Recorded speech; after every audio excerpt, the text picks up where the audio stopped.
जय हिंद, जय संपूर्ण क्रांति, जय सुभाष, जय प्रकाश।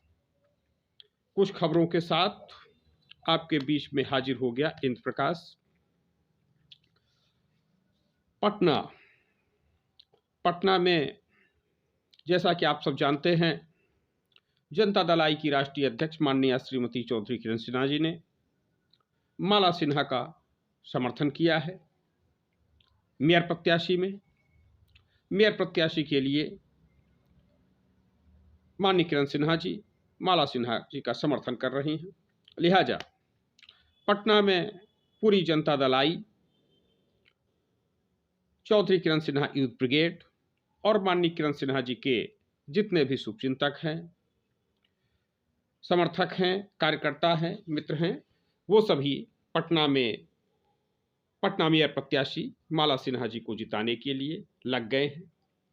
आज भी उन्होंने जुलूस निकाला। बड़े पैमाने पर चौधरी किरण सिन्हा यूथ ब्रिगेड के कार्यकर्ता मौजूद रहे। सड़कों पे उतर कर उन्होंने माला सिन्हा को जिताने की अपील किया।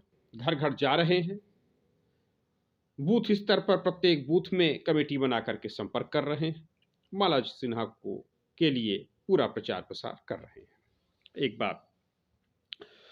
एक खबर ये रहेगी कि कल 25 दिसंबर को भारत के विभिन्न स्थानों पर चौधरी किरण सिन्हा यूथ ब्रिगेड, जनता दल इंद्र कुमार गुजराल, प्राचीन अखिल भारतीय कायस्थ महासभा, जनता खबर, स्वाभिमान ज्योति, विभिन्न प्रकार के संगठन हैं, संपूर्ण क्रांति, जागरण मंच, इन विभिन्न संगठनों के द्वारा ललितादित्य, कायस्थ सम्राट ललितादित्य की स्मृति समारोह मनाया जा रहा है। ये 7वीं शताब्दी में इनका राजपाट रहा और कश्मीर से इनका शुभारंभ हुआ और कश्मीर से लेकर के देखते देखते आज का संपूर्ण भारत, उड़ीसा तक, पश्चिम बंगाल, आसाम और इतना ही नहीं विदेशों तक, जितना आज का हिस्सा बांग्लादेश है, Pakistan, Afghanistan, Iran, Iraq, Asia पर बड़े पैमाने पे इनका शासन रहा। और हैंसांग जैसे उस समय के तमाम जो इतिहासकार आए, उन इतिहासकारों ने उनके बारे में लिखा, उनके बारे में बताया। और कन्नौज से युद्ध की उनके बारे में बताया जाता है। इस प्रकार से इतिहास में बड़ा अच्छा वर्णन मिलता है कायस्थ सम्राट ललितादित्य मुक्तापीठ के बारे में। ललितादित्य मुक्तापीठ के बारे में कुछ बौद्ध मतावलंबी इन्हें बौद्ध सम्राट भी मानते हैं और कुछ बौद्ध संगठन भी इनका स्मृति समारोह 25 दिसंबर को ही पटना बिहार में मनाएंगे, अन्य स्थानों पर भी मना रहे हैं। आज ये एक दूसरी खबर ये रही कि उत्तरी सिक्किम के क्षेत्र जेमा क्षेत्र में सेना का ट्रक खाई में गिर गया, जिसमें 16 जवान शहीद हो गए, जिसमें 3 जूनियर कमीशन्ड ऑफिसर थे और 3 जवान थे। इसमें 4 जवान घायल भी हो गए। सेना के जो ट्रक था उस पर 20 जवान सवार थे। इस अवसर पर माननीय किरण सिन्हा जी ने, जनता दल आई की राष्ट्रीय अध्यक्ष ने, श्रीमती चौधरी किरण सिन्हा जी ने दुख व्यक्त किया है और उन्होंने घायलों के शीघ्र स्वस्थ होने की कामना की है भगवान चित्रगुप्त जी महाराज से। और माननीय श्रीमती चौधरी किरण सिन्हा ने घायलों के प्रति अपनी सहानुभूति व्यक्त किया हुआ है और जो मृतक हो गए हैं उनके लिए भावभीनी श्रद्धांजलि दिया है, दुख प्रकट किया है और भगवान चित्रगुप्त से कामना किया है कि उनके दुखी परिवारीजनों को इस दुख की असीम ये घड़ी, जो दुख की घड़ी है, इस दुख की घड़ी में उन्हें दुख सहन करने की असीम क्षमता प्रदान करें भगवान श्री चित्रगुप्त जी। दूसरा ये है, किसी संदर्भ में प्रधानमंत्री राहत कोष ने घायलों को 50-50 हजार रुपया राहत देने की बात कही है और जो मृतक हुए हैं उनके लिए 2-2 लाख रुपए की घोषणा किया है प्रधानमंत्री राहत कोष ने। उस पर श्रीमती चौधरी किरण सिन्हा, राष्ट्रीय अध्यक्ष जनता दल आई ने कहा कि यह राशि 10 गुना बढ़ा दी जानी चाहिए। उन्होंने अपील किया है कि कम से कम जो घायल हैं उनकी राशि 50,000 से बढ़ा के 5 लाख कर दी जाए और जो मृतक अब इस दुनिया में नहीं रहे, देश के लिए इतनी बड़ी सेवा कर रहे थे, भारत की सीमाओं पर रह करके आज उनकी जान चली गई है, उनके परिवारों को कम से कम 20-20 लाख रुपया दिया जाए, ऐसा उन्होंने मांग किया है और प्रधानमंत्री राहत कोष से अपील किया है। एक अपराध जगत से कुछ चर्चाएं हैं। तो अपराध जगत में अभी पटना और बिहार और लखनऊ उत्तर प्रदेश, तो यूपी और बिहार में किस प्रकार से अपराधी, अभी एक आरोप लगा यूपी बिहार के संदर्भ में कि बिहार के जो सत्ता पक्ष के लोग थे उन्होंने कहा कि उत्तर प्रदेश से शराब आ रही। जो छपरा का कांड हुआ, लगभग 1 सैकड़ा लोग शराब पीने के कारण नहीं रहे इस दुनिया में। तो उस पर बात यह है कि भाई जब वो बिहार से लोग उत्तर प्रदेश आके शराब ले जाते हैं तो उनके खिलाफ कार्रवाई होना चाहिए, उनकी गिरफ्तारी होना चाहिए। तो बिहार सरकार को ऐसा करना चाहिए। 1 सैकड़ा लोग वहाँ पर मारे गए हैं, तो वहाँ पर विभिन्न संगठनों ने मांग किया है मुआवजे की। जो इस समय जनता दल वहाँ पर सत्ता में है, तो उसके सहयोगी संगठन कांग्रेस ने भी मांग किया है, कम्युनिस्ट ने भी मांग किया है और जनता दल आई कुमार गुजराल ने भी मांग किया है कि जो मृतक है उनको मुआवजा दिया जाए। और विपक्षी पार्टी भारतीय जनता पार्टी के नेताओं ने भी मांग किया है कि उसको जो मृतक हैं शराब पीने से जिनकी मृत्यु हुई है उनको मुआवजा दिया जाए। और जनता दल आई ने मांग किया है कि भाई इस पर ठोस कार्यवाही होना चाहिए और जो भी दंडित रहे हैं, शराब पिलाने वाले लोग जो रहे हैं उनको भी उनकी संपत्ति जब्त की जाए। जो उसमें जो एक गैंग काम कर रहा है वहाँ पर, जो उसमें माफिया रहे हैं, जो उसमें कर्मचारी रहे हैं, अधिकारी रहे हैं, जिनकी मिलीभगत से शराब का इतना बड़ा कांड हुआ है, उनके खिलाफ सख्त से सख्त कार्यवाही होना चाहिए। और इसी संदर्भ में एक केस आया है कि ये एक फिरदौस अपराधी वहाँ का, तो इसने बिहार में नरकटियागंज में इसने हत्या कर दिया और वो हत्या और एक हत्या इसने किया यहाँ पर उत्तर प्रदेश में। तो उत्तर प्रदेश में भी उसने हत्या कर दिया और लखनऊ में और वहाँ नरकटियागंज में। तो उसकी वो अपने आप को फिर पुलिस में जा कर के उसके ऊपर लखनऊ में एक दूसरा केस था, उसमें जा कर के उसने अपने आप को जो है सरेंडर कर दिया। तो इस प्रकार से ये है कि अपराधियों का इतना बड़ा जंजाल है कि वो कितनी मिली भगत होती है कि किस तरीके से वो जा कर के उसका सरेंडर कर देते हैं और एक के बाद एक हत्याएं करते रहते हैं। और ऐसा एक जो गठजोड़ है, पुलिस का गठजोड़, जुडिशियली का गठजोड़ और राजनीति के नेताओं का गठजोड़, कि किस तरीके से अपराध जगत में अपराध बढ़ते जाते हैं। तो अपराधियों पे अंकुश होना चाहिए। इसके लिए जो है पुलिस है, जुडिशियरी है और शासन प्रशासन ये सब है, लेकिन उसके बावजूद भी रोक नहीं लग पा रही। और बहुत से ऐसे अपराधी हैं जिनके ऊपर दर्जनों हत्याओं के केस दर्ज हैं, सैकड़ों हत्याओं के केस दर्ज हैं और कुछ जेल में हैं, कुछ जमानत पर हैं और कुछ न जेल पे है न जमानत पे है, वो भागे हुए हैं। इस प्रकार की घटनाएं घटित होती रहती हैं। अभी एक केस आया हुआ है, ये लखनऊ से ही अजीत सिंह हत्याकांड कठौता झील पर हो गया था। तो उसके जो प्रमुख आरोपी, तो उस पर भी 40 से अधिक केस दर्ज हैं। हालांकि वहाँ के संबंधित न्यायाधीश ने उसको रोक दिया है कि नहीं ठीक है, नहीं अभी जमानत उसको नहीं दी जाएगी। तो इस प्रकार से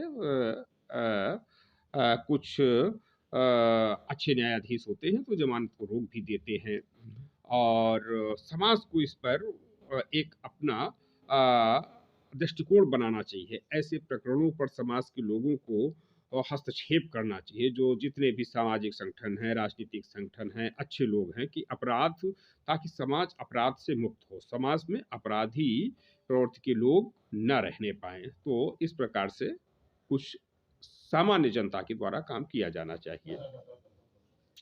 एक और घोटाला लखनऊ से ही है, वो आया हुआ है उत्तर प्रदेश निरीक्षक नागरिक पुलिस भर्ती परीक्षा में बड़ा फर्जीवाड़ा हुआ है, घोटाला किया गया है। तो ये 2020-21 का प्रकरण है। इस पर जो भर्ती हुआ तो क्या हुआ कि उस पर जो सेंटर जहाँ एग्जाम हो रहा था, तो सेंटर के जो जहाँ स्कूल का सेंटर गया हुआ था, वहाँ के सेंटर के प्रबंधक से मिल करके एक ग्रुप ने, वो गैंग ने के डील कर लिया, और डील करके जो कैंडिडेट था जिससे डील किया, उन तो कई कैंडिडेटों को उन्होंने उससे डील करके वो अपना चिप वगैरह से उनकी वो पर्चा वगैरह आउट करके किसी तरह से उनका जो है मदद किया। तो जब मदद किया तो उसके बाद रिजल्ट में वो पास हो गए। जब पास हो गए तो वो सब उनका समीक्षा वगैरह उसकी होती रही। इधर क्या हुआ कि जिस ग्रुप में था, वो पैसों के लिए जो लेन देन हुआ, वो पैसा पूरा उसके पास पहुंच नहीं पाया गैंग के पास। तो उसने कुछ कैंडिडेट के मार्कशीट है और सर्टिफिकेट है ओरिजिनल, ये सब अपने पास रख लिए। तो उसके बावजूद भी उस कैंडिडेट को हाई कोर्ट वगैरह भी जाना पड़ा, कि जब काउंसलिंग हो रही थी तो उसमें ओरिजिनल वो नहीं दिखा पाया। जब ओरिजिनल नहीं दिखा पाया तो धीरे धीरे फिर वो बात खुली, और बात खुल करके फिर उसने बताया कि नहीं, हमारा तो मार्कशीट और ये सब इन्होंने रख लिया हुआ है। तो उस पर उप निरीक्षक नागरिक पुलिस भर्ती परीक्षा के ये एसपी, ये पुलिस भर्ती एवं प्रोन्नति बोर्ड के एसपी फजलुर रहमान, ये फजलुर रहमान साहब ने फिर उसमें रिपोर्ट दर्ज कराई। तो इस तरीके से ये केस खुला हुआ है। तो इन पर ये इस प्रकार से जब कब ऐसे केस आते रहते हैं, तो बड़े पैमाने पर फर्जीवाड़े होते रहते हैं, बड़े पैमाने पे भ्रष्टाचार होता रहता है। वैसा लगता है कि इस देश में लाखों करोड़ों लोग ऐसे हैं जिनका पूरा रोजी रोटी रोजगार इस फर्जीवाड़ों से ही चल रहा है, भ्रष्टाचार से ही चल रहा है। और ये फर्जीवाड़े भ्रष्टाचार तभी पनपते हैं जब कुछ ना कुछ शासन प्रशासन के लोग भी इनके साथ शामिल होते हैं। कहीं न कहीं शासन प्रशासन के लोगों का भी सहयोग, संरक्षण इन लोगों को मिलता रहता है। इस प्रकार से चल रहा है। और एक ये अंतर्राष्ट्रीय जगत की बात करें तो यूरोपियन यूनियन जो है, तो उसमें कृषि उत्पाद का चल रहा है कि कृषि उत्पाद जो चीन के बाद सबसे अधिक खरीदता है, तो यूरोपियन यूनियन खरीदता है। और यूरोपियन यूनियन ने एक निर्णय लिया है कि अब हम वो उत्पाद ही खरीदेंगे जिनमें जंगलों का ज़्यादा नुकसान न होने पाए, क्योंकि जंगलों का जो है इधर बहुत नुकसान हुआ। 2021 में, पिछले साल में, विश्व में 37.5 लाख हेक्टेयर जंगल काटे गए, और भारत में 1.31 लाख हेक्टेयर के जंगल काट दिए गए। जंगलों का इस तरीके से हो रहा है, काटे जा रहे हैं जंगल, और शहरीकरण किया जा रहा है। इनका सबसे बड़ा कारण है कि शहरीकरण हो रहा है, उद्योगीकरण हो रहा है, जंगल काट काट करके सड़कें बनाई जा रही हैं, और उद्योग धंधों को बढ़ावा दिया जा रहा है, और उद्योग नहीं लग पा रहे, लेकिन जंगल के जंगल साफ कर दिए गए, मैदान बना दिया गया। तो इसका नुकसान हो रहा है, जलवायु पर इसका बड़ा प्रतिकूल असर पड़ रहा है। और अब यूरोपियन देशों ने ये निर्णय लिया है कि अब वो सामान नहीं खरीदेंगे जिनके लिए जंगलों को काटा जाता है। तो इस पर उन्होंने कहा है कि इस प्रकार का सामान बेचने वालों को एक ये वादा करना होगा, ये बताना होगा कि जो जंगल हमने काटे हैं उनसे ये कोई नुकसान नहीं हो रहा है, और हमने जंगलों को काट करके नहीं बनाया है। उसमें कुछ उत्पाद किए गए हैं जिनमें जैसे फर्नीचर है, फर्नीचर का आयात निर्यात कर रहे हैं, या ये जो कोई जानवर का निर्यात करेंगे, या पाम ऑयल का निर्यात करेंगे, रबर है, काफ़ी है, कोको है, ये सब बेचने के लिए जो निर्यात करेंगे, तो उनको ये सबूत देना होगा कि जंगलों को नुकसान नहीं पहुंचाया गया है। ये यूरोपियन का ये चल रहा है। और एक जो है और अंतर्राष्ट्रीय जगत से ही जो है समाचार है, वो है ये सऊदी अरब को लेकर के। और सऊदी अरब के ये क्राउन प्रिंस मोहम्मद बिन सलमान ने प्रयास शुरू किया है सऊदी अरब के लिए कि सऊदी अरब पूरी तरीके से मॉडर्नाइज किया जाए उसको, और वहाँ पर भी सर्विस सेक्टर को बढ़ावा दिया जाए।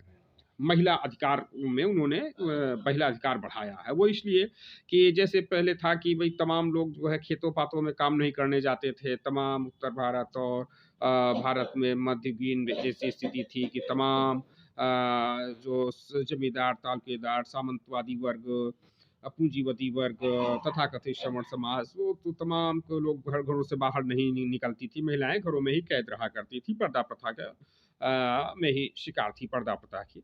लेकिन फिर धीरे धीरे महिलाएं निकलने लगी, पढ़ने लगी, लिखने लगी, और वो भी जो है नौकरी करने लगी। तो उसी प्रकार से अब सऊदी अरब में भी महिलाओं को अधिकार दिया जा रहा है, क्योंकि अभी तो वहाँ पर भी महिलाएं पर्दानशीन हैं, पर्दे में हैं, बुर्के में हैं, लेकिन अब उनको भी थोड़ा थोड़ा अधिकार दिया जा रहा है, छूट दी जा रही है कि वो भी शिक्षा प्राप्त करें, नौकरियों में जाएं और समाज को समझें और एक अर्थव्यवस्था का अंग बने। तो ये चल रहा। और अगला ये निर्णय लिया है वहाँ के मोहम्मद बिन सलमान ने, सऊदी अरब के प्रिंस ने, कि जिस तरीके से ये दुबई, आबू धाबी के मुकाबले में नियोम शहर बनाए जा रहे हैं, जिनमें अच्छी अच्छी सुविधाएं दी जा रही हैं, अच्छी टेक्नोलॉजी है, तकनीक है, जिससे लोगों को रहने में आधुनिक जीवन स्तर अच्छा रहे उनका, और आधुनिक जितनी भी सुख सुविधाएं हैं, सुपर से सुपर सुपर डुपर सुविधाएं, सुख सुविधाएं उनको मिले, वर्ल्ड क्लास की जो है। तो उसको लेकर के नियोम शहर जिस तरीके से अबू धाबी और दुबई वगैरह ने बसाए हैं, उसी प्रकार से ये सऊदी अरब भी बनाने की योजना बना रहा है। और दूसरा ये कर रहा है कि अपना एनर्जी सेक्टर जो है, ऊर्जा क्षेत्र जो है, उसमें भी बढ़ावा देगा। तो चूंकि अभी क्या हो रहा है कि ऊर्जा के क्षेत्र में अभी पूरी तरीके से गैस का निर्यात कर रहा है, तेल का निर्यात कर रहा है, लेकिन कुछ देर अब ये है कि वहाँ पर गैस और तेल के निर्यात से भी जो है हट करके वो इन सब चीज़ों में लगा रहा है सऊदी अरब। और इसी प्रकार से उसने चीन के साथ भी ये स्वीकार किया है कि चीन की ओर भी बढ़ रहा है, कि चीन के साथ भी बातचीत कर रहा है कि चीन भी जो है उसको तेल लेगा, आयात करेगा, गैस आयात तो बढ़ाएगा। और सऊदी अरब की ये तेल कंपनी अरामको है, उसने चीनी कंपनियों के साथ समन्वय किया हुआ है, और दोनों के बीच, ताकि अच्छा चीन और सऊदी अरब में भी अच्छा चीन का व्यापार हो सके। हालांकि अमेरिका पश्चिम देश एशियाई देशों का जो है सबसे बड़ा आयातक देश रहा है, और वो एक इंपोर्ट सिक्योरिटी गारंटर के रूप में रहा है। तेल गैस उसने बड़े पैमाने पर ये इन सब देशों से लेता रहा है। तो अब अमेरिका भी चूंकि ऊर्जा का निर्यातक देश बन रहा है बहुत बड़ा, तो भविष्य में लग रहा है कि अमेरिका ऊर्जा का निर्यात करेगा नहीं, तो इसलिए सऊदी अरब उस पे अपना सब कुछ दारोमदार बदल रहा है। इसी प्रकार से भारत को भी जो है अपना नए नए खोज करके लाना चाहिए, जिससे भारत की जनता को भी रोजगार मिले, और उसकी पूंजी में वृद्धि हो, आय में वृद्धि हो, रोजगार में वृद्धि हो, और उसका भी, भारत का भी निर्यात बड़े पैमाने पर बढ़े, और ये रहेगा। और चाइना अभी क्या है कि कभी कभी अमेरिका चाइना को भी आंख दिखाता है, कभी कभी वो सऊदी अरब के जो देश हैं उनको भी अपने कंट्रोल में रखता है। और ये सद्दाम हुसैन का जिस प्रकार से प्रकरण आया था अमेरिका के हस्तक्षेप से, तो इस प्रकार से कभी कभी ये जो है डरे रहते हैं, ये जितने तेल निर्यातक देश हैं वो अमेरिका से लेकर के। तो इस पर भी सऊदी अरब का है कि चाइना और सऊदी अरब के बीच ये दोस्ती हो रही है, इस पे भी ये है कि भाई कभी अमेरिका चाइना को आंख दिखाता है, कभी सऊदी अरब और ये जितने तेल निर्यातक देश हैं, तो वो सब एक आपस में कर रहे हैं कि नहीं भाई, अमेरिका के साथ तो बच के रहना है, अमेरिका से सतर्क रहना है, सावधान रहना है, और अमेरिका के हस्तक्षेप से बाहर रहना है, और किसी भी प्रकार की दखलंदाजी नहीं बर्दाश्त करना है। तो ये कुछ समाचार रहे, और इनसे भारत को सीखने की ज़रूरत है, समझने की ज़रूरत है। तो ठीक है, आप सभी को बहुत बहुत धन्यवाद जनता खबर में के साथ देने के लिए। और इसी के साथ आप सभी को जय हिंद, जय संपूर्ण क्रांति, जय सुभाष, जय प्रकाश और बहुत बहुत धन्यवाद जनता खबर की।